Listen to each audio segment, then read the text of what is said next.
Hello students, स्वागत है आपका हमारे चैनल स्टैंडर्ड कोचिंग सेंटर में। आज की इस वीडियो में हम लोग क्लास 10th के मैथ्स के मोस्ट इंपॉर्टेंट एमसीक्यूज़ के बारे में बात करने वाले हैं। हमारा फर्स्ट एमसीक्यू है, a number when divided by 53 gives 33 as quotient and 19 as remainder, then the number is. यानी कि अगर 53 किसी नंबर को डिवाइड कर रहा है, इस क्वेश्चन में कहा गया कि अगर 53 किसी नंबर को डिवाइड कर रहा है तो वो क्वोशिएंट दे रहा है 33 और रिमाइंडर दे रहा है 19, तो वो नंबर कौन सा होगा। तो इसमें हम क्या करेंगे, हमने 9th क्लास में रिमाइंडर्स थ्योरम पढ़ी हुई है। रिमाइंडर्स थ्योरम क्या कहती है, dividend is equals to divisor into quotient plus remainder. Dividend क्या होता है, जिस नंबर को हम डिवाइड करते हैं, इज इक्वल्स टू डिवाइजर क्या होता है, जो नंबर डिवाइड करता है, इनटू क्वोशिएंट जितनी बार टेबल पढ़ के डिवाइड किया जाता है, प्लस रिमाइंडर जो शेष बचता है। तो डिविडेंड हमें फाइंड करना है।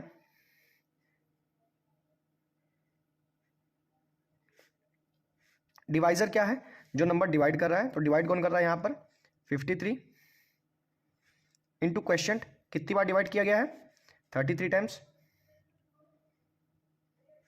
प्लस रिमाइंडर, रिमाइंडर कितना है 19। अब 53 इंटू 33 को मल्टीप्लाई किया जाए तो क्या आएगा 1749 प्लस 19। तो यहाँ पर जब इसको ऐड करेंगे तो कितना आ जाएगा 1768। इसके हिसाब से कौन सा ऑप्शन हमारा सही है, फर्स्ट ऑप्शन। तो ए इज करेक्ट। ठीक है, चलिए बढ़ते हैं अपने नेक्स्ट क्वेश्चन की तरफ। नेक्स्ट क्वेश्चन है हमारा, if the lines given by 3x plus 2ky is equals to 2 and 2k plus 5y is equals to 1 are parallel, then the value of k is. तो कहा गया है कि 3x plus 2ky is equals to 2 and 2x plus 5y is equals to 1। ये दो equations दी गई हैं। तो फर्स्ट इक्वेशन और सेकंड इक्वेशन नाम दे देते हैं इनको। अब पैरेलल लाइंस की कंडीशंस क्या होती हैं, a1 upon a2 is equals to b1 upon b2 not equals to c1 upon c2। तो हम लोग क्या करते हैं, इसी इक्वेशन से k की वैल्यू निकालते हैं। a1 कौन है, x के साथ वाला, a2 कौन है, सेकंड इक्वेशन में x के साथ वाला, b1 कौन है, फर्स्ट इक्वेशन में y के साथ वाला, और b2 कौन है, सेकंड इक्वेशन में y के साथ वाला। तो a1 की वैल्यू आ गई 3, a2 की वैल्यू आ गई 2, b1 की वैल्यू आ गई 2k और b2 की वैल्यू आ गई 5। इसको उठा के इस रिलेशन में रखते हैं तो a1 क्या है हमारा 3 अपॉन a2 क्या है 2 इज इक्वल्स टू b1 क्या है 2k और b2 क्या है 5। अब इसको थोड़ा सॉल्व करते हैं। ये इधर डिवाइड में उधर जाएगा तो मल्टीप्लाई में आ जाएगा, तो ये क्या हो जाएगा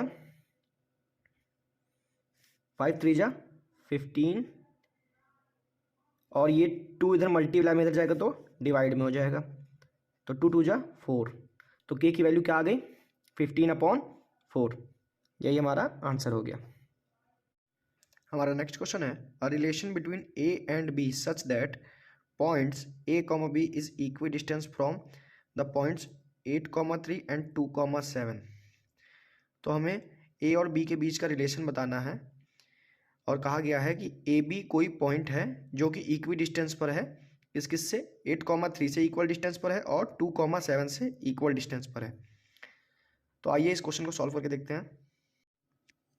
तो इस क्वेश्चन में कहा गया है कि कोई पॉइंट है ए बी जो कि 8, 3 से इक्वी डिस्टेंस पर है और यही ए बी पॉइंट किसी पॉइंट 2, 7 से भी इक्वी डिस्टेंस पर है।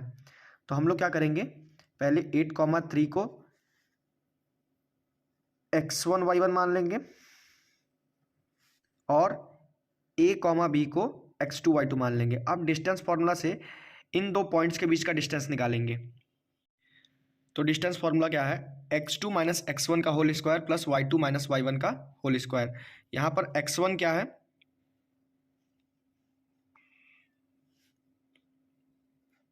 x2 क्या है, a माइनस x1 क्या है 8 का होल स्क्वायर प्लस y2 क्या है b माइनस y1 क्या है 3 का होल स्क्वायर। ठीक है, इसको थोड़ा और सॉल्व करना चाहे तो हम क्या कर सकते हैं, इसका होल स्क्वायर का फॉर्मूला खोल दे, क्या हो जाएगा a माइनस बी का होल स्क्वायर। तो फॉर्मूला होता है ए स्क्वायर, बी की जगह पर है 8 तो प्लस 64, 8 का स्क्वायर प्लस 2ab, तो 2ab क्या हो जाएगा 16a, अब बीच में लगा है प्लस तो लगा देंगे प्लस, ये ब्रैकेट यहीं क्लोज हो जाएगा। a माइनस बी का होल स्क्वायर इसमें भी लग जाएगा, तो a की जगह पर है b तो b का स्क्वायर प्लस 9 का स्क्वायर माइनस 6b, यहाँ पर माइनस रहेगा। ठीक है,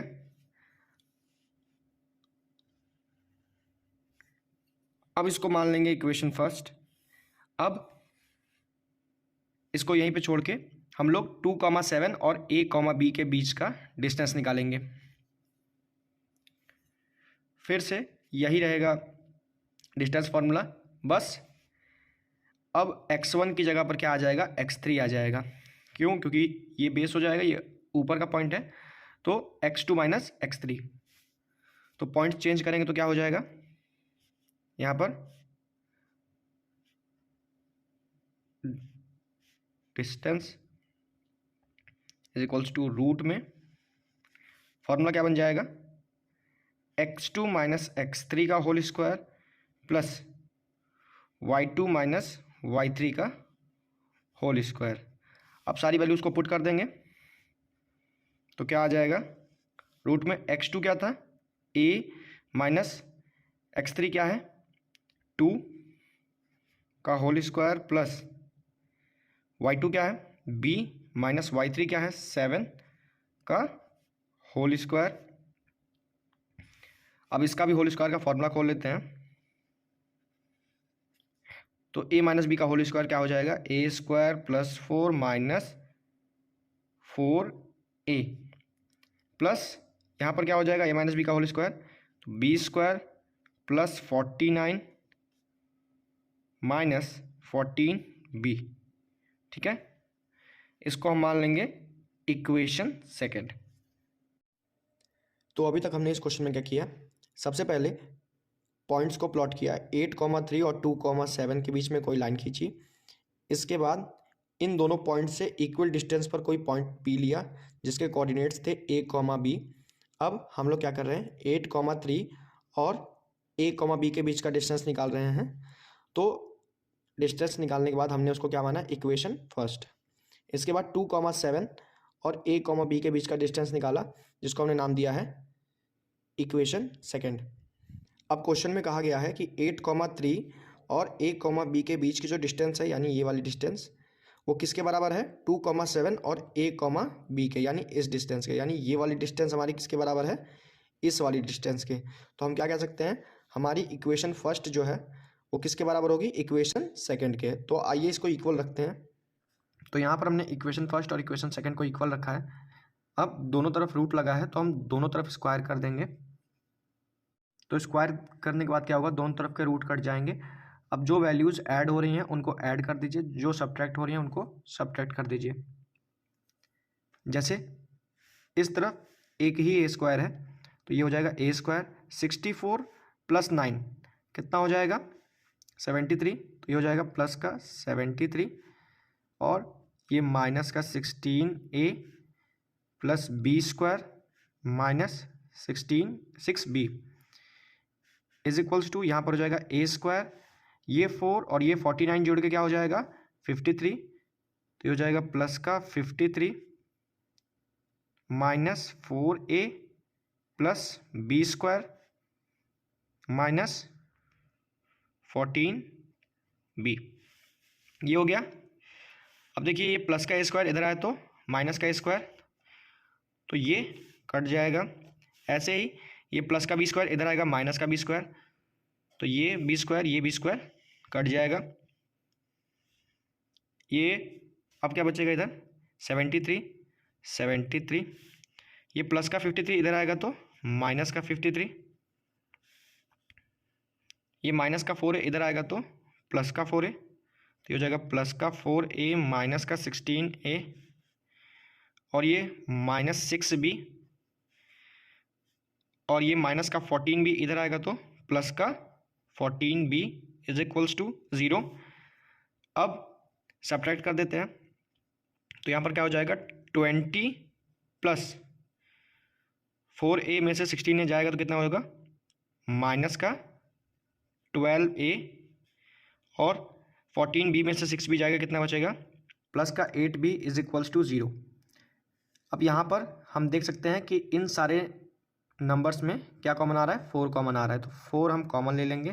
क्या बचेगा 5 minus 3a plus 2b is equals to 0। अब ये 4 इधर मल्टीप्लाई में इधर जाएगा डिवाइड में, तो ये खत्म हो जाएगा। तो यहाँ पर क्या आ जाएगा 5 minus 3a plus 2b is equals to 0। अब ये माइनस का 3a इधर जाएगा तो प्लस का 3a, तो 5 plus 2b is equals to 3a हो जाएगा।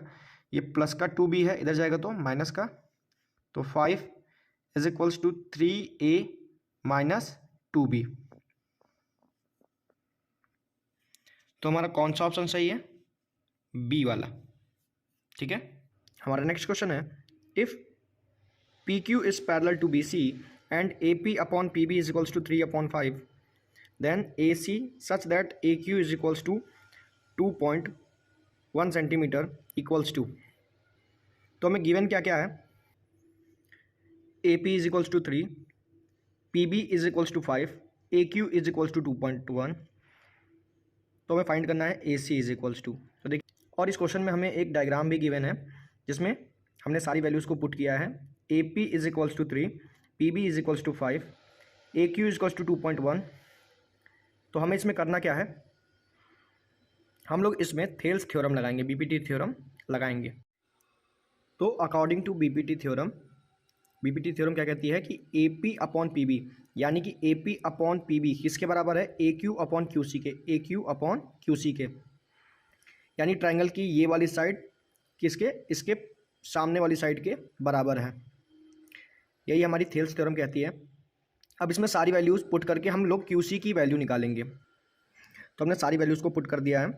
अब ये क्यू सी इधर डिवाइड में उधर जाएगा तो मल्टीप्लाई में हो जाएगा, तो इसको हम लोग लिख सकते हैं क्यू सी इंटू 3/5। अब ये 5 इधर डिवाइड में उधर जाएगा तो मल्टीप्लाई में हो जाएगा, और ये 3 इधर मल्टीप्लाई में इधर आएगा तो डिवाइड में हो जाएगा। क्यू सी की ओवरऑल वैल्यू क्या आ गई 2.1 इंटू 5/3। अगर हम काटना चाहें तो हम लोग काट सकते हैं, 3 1 जा 3 और 3 7 जा। अब यहाँ पे पॉइंट लगा था तो यहाँ पर आएगा 0.7। तो क्यू सी की ओवरऑल वैल्यू क्या आ जाएगी 3.5। ठीक है, ये हमारी क्यू सी की वैल्यू आ गई। हमें फाइंड क्या करना था ए सी की वैल्यू। ए सी क्या है, ए सी को हम लोग क्या कह सकते हैं ए क्यू प्लस क्यू सी।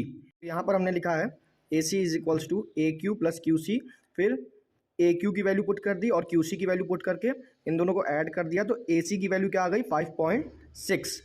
यही हमारा आंसर हो जाएगा।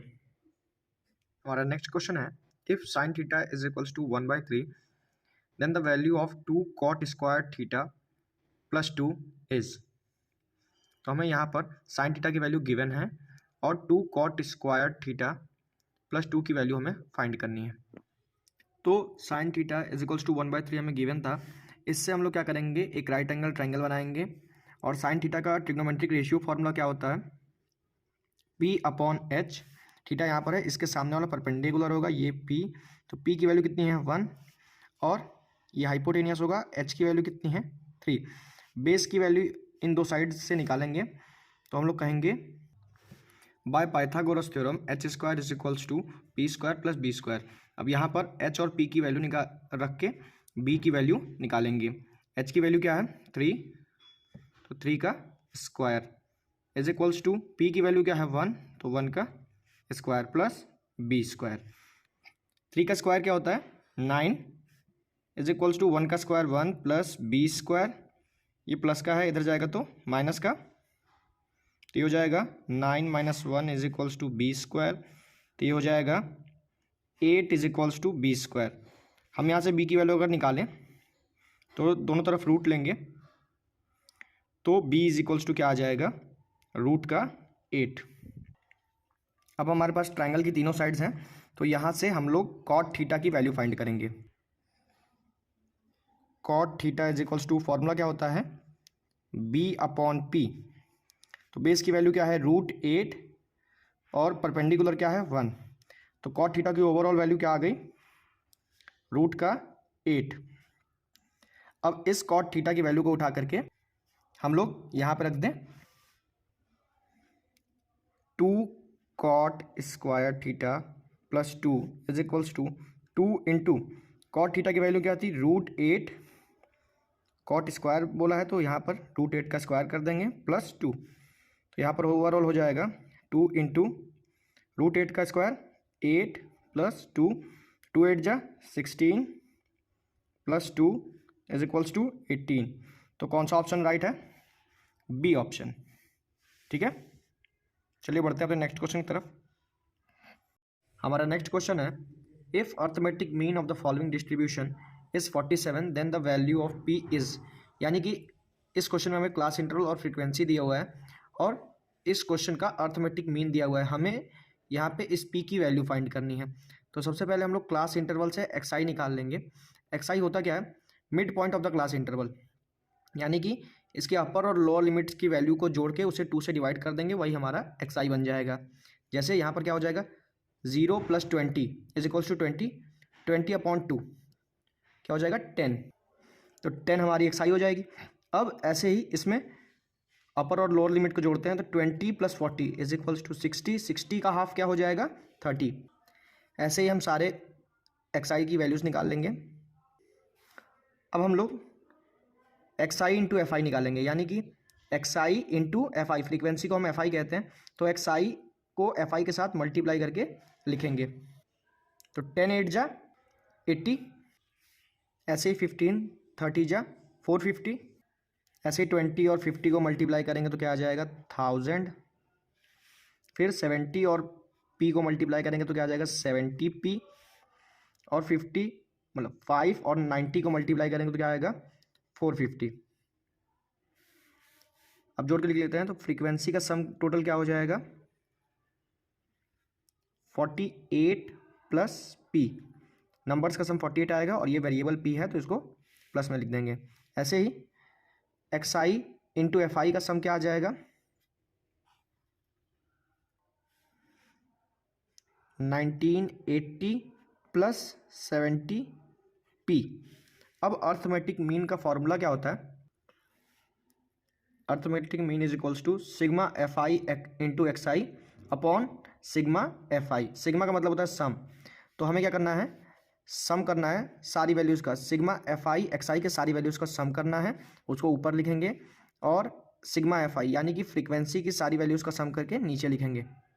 ठीक है, तो सिग्मा एफ आई एक्स आई क्या निकला था हमारा, मतलब x i into f i का टोटल सम क्या निकला था 1980 + 70p, तो उसको हमने यहाँ रख दिया, और सिग्मा एफ आई क्या निकला था 48 + p, इसको हमने रख लिया। अब हमें अर्थमेटिक मीन इस क्वेश्चन में दिया हुआ है 47, उसकी वैल्यू हम यहाँ पर रखेंगे, तो हमारा क्या आ जाएगा 47 is equals to 1980 + 70p upon 48 + p। अब ये 48 + p इधर डिवाइड में उधर जाएगा तो मल्टीप्लाई में हो जाएगा, तो अब 47 को जब हम ब्रैकेट के अंदर से मल्टीप्लाई कराएंगे तो क्या आ जाएगा 48 × 47 + 47p is equals to 1980 + 70p। अब इन दो नंबर्स को मल्टीप्लाई करते हैं, तो 48 और 47 को मल्टीप्लाई करने पे क्या आ जाएगा 2256 + 47p is equals to 1980 + 70p। ठीक है, अब ये प्लस का 47p है, इधर जाएगा तो इक्वल्स टू के इधर जाएगा तो माइनस का हो जाएगा, और ये प्लस का 1980 है, इधर आएगा तो ये भी माइनस का हो जाएगा। तो हम लोग लिख सकते हैं 2256, ये प्लस का इधर आएगा तो माइनस का 1980 इज इक्वल्स टू ये 47p प्लस का इधर जाएगा तो माइनस का हो जाएगा, और यहाँ पर क्या है 70p माइनस 47p। अब इसको सब्ट्रैक्ट कर लेते हैं, तो सब्ट्रैक्ट करने पे क्या आएगा 276 इज इक्वल्स टू 70 में से 47 जाएगा तो क्या आएगा 23p। ठीक है, अब ये 23 इधर मल्टीप्लाई में उधर जाएगा तो डिवाइड में, तो हम लोग लिख सकते हैं p is equals to 276 upon 23।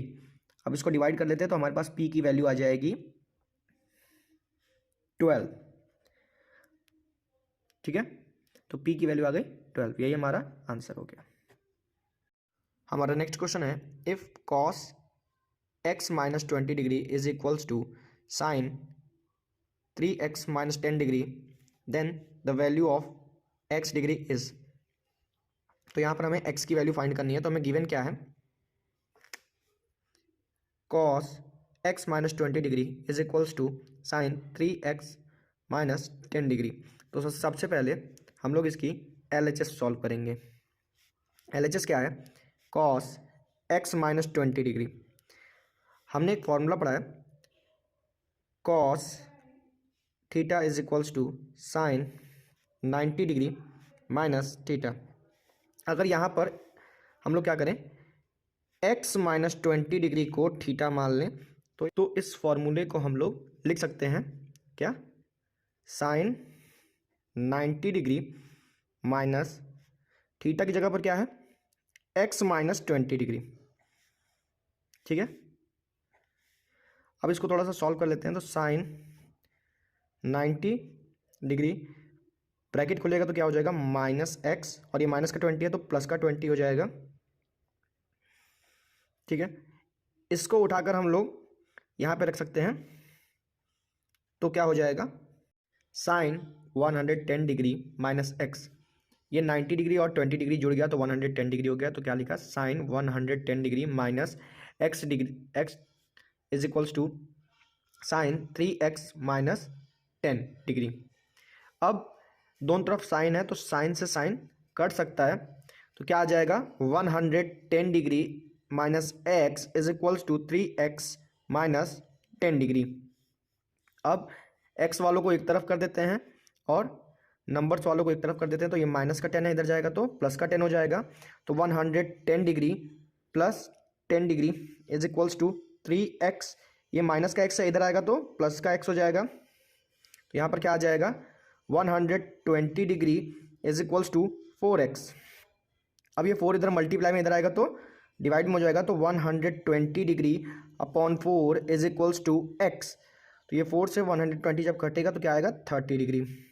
ठीक है, तो x इज इक्वल्स टू क्या हो गया 30 डिग्री। यही हमारा आंसर हो गया। हमारा कौन सा ऑप्शन सही है, फर्स्ट ऑप्शन। ठीक है, तो इस पूरे क्वेश्चन में हमने किया क्या, हमने cos x माइनस 20 डिग्री को पहले LHS से लिया और इसको साइन के टर्म्स में चेंज किया, साइन 90 डिग्री माइनस थीटा के फॉर्मूले से। उसके बाद हमने इसको cos x माइनस 20 डिग्री की जगह पर साइन 110 डिग्री माइनस x लिखा। अब दोनों तरफ साइन था तो साइन से साइन कट गया। इसके बाद नंबर्स वालों को एक तरफ कर दिया और वेरिएबल्स वालों को एक तरफ कर दिया, फिर सब्ट्रैक्ट करके डिवाइड कर दिया तो x की वैल्यू आ गई। ठीक है, 8th क्वेश्चन को समझाने के लिए हमने यहाँ पर दो ट्राइंगल्स लिए हैं। 8th क्वेश्चन में कह रहा है कि दो ट्राइंगल्स हैं हमारे पास ABC और PQR। अगर इन दो ट्राइंगल्स के जो तीनों साइड्स का रेशियो है वो आपस में इक्वल है तो इन दो ट्राइंगल्स के बीच में कौन सा रिलेशन बनेगा। तो देखिए हमने एक रूल पढ़ा है SSS रूल। इस रूल में क्या कहता है कि अगर किन्हीं दो ट्राइंगल्स के शेप सेम है और तीनों साइड्स का रेशियो सेम है तो वो दोनों ट्राइंगल आपस में क्या है कॉन्ग्रेंट हैं। ठीक है, तो by SSS congruency triangle CAB is congruent to triangle P Q R. तो यही हमारा आंसर हो जाएगा। क्वेश्चन नंबर 9 में कहा गया है is -8 is a solution of the equation 3x² plus 8x plus 2 is equals to 0। तो इस क्वेश्चन में क्या पूछा जा रहा है कि -8 क्या इस क्वाड्रेटिक इक्वेशन का सॉल्यूशन है। तो आइए इसे चेक करते हैं। इसे चेक कैसे करेंगे, अगर -8 इस इक्वेशन का सॉल्यूशन होगा तो x की जगह पर -8 रखने पर हमें ये क्या देना चाहिए, 0, यानी कि इस इक्वेशन में -8 रखने पर ये इक्वेशन सेटिस्फाई हो गई, तो -8 इसका सॉल्यूशन होगा। तो आइए इस इक्वेशन में -8 पुट करते हैं x की जगह पर।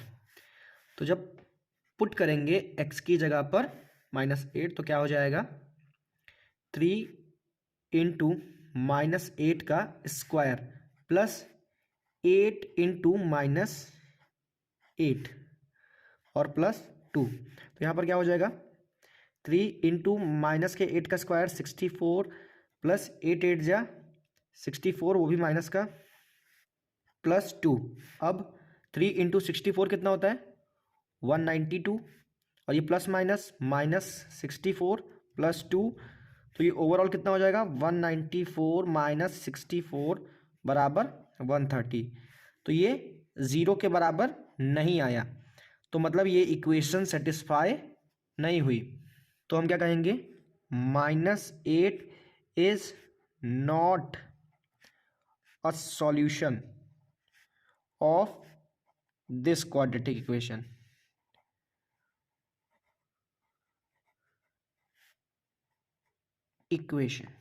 ठीक है, -8 इस क्वाड्रेटिक इक्वेशन का सॉल्यूशन नहीं है। हमारा नेक्स्ट क्वेश्चन है the mod of the following data. इस रॉ डाटा का हमें मॉड बताना है। तो देखिए, जब भी किसी रॉ डाटा का मॉड निकालना हो तो इसका तरीका क्या होता है कि जो डाटा आपको दिया है उसमें जो नंबर सबसे ज़्यादा बार रिपीट करे वही उसका मॉड होता है। तो इस डाटा में सबसे ज़्यादा कौन सा नंबर रिपीट कर रहा है, अगर हम ध्यान से देखें तो 10 हमारे पास एक यहाँ है, एक 10 हमारे पास यहाँ है, और दूसरा 10 हमारे पास यहाँ है। तो हमारे पास कुल मिला के 3 10 है जो कि इस डाटा में सबसे ज़्यादा टाइम रिपीट कर रहे हैं। तो इस क्वेश्चन का आंसर क्या हो जाएगा, 10। Thank you for watching this video. इसके आगे के क्वेश्चंस हम लोग नेक्स्ट पार्ट में डिस्कस करेंगे।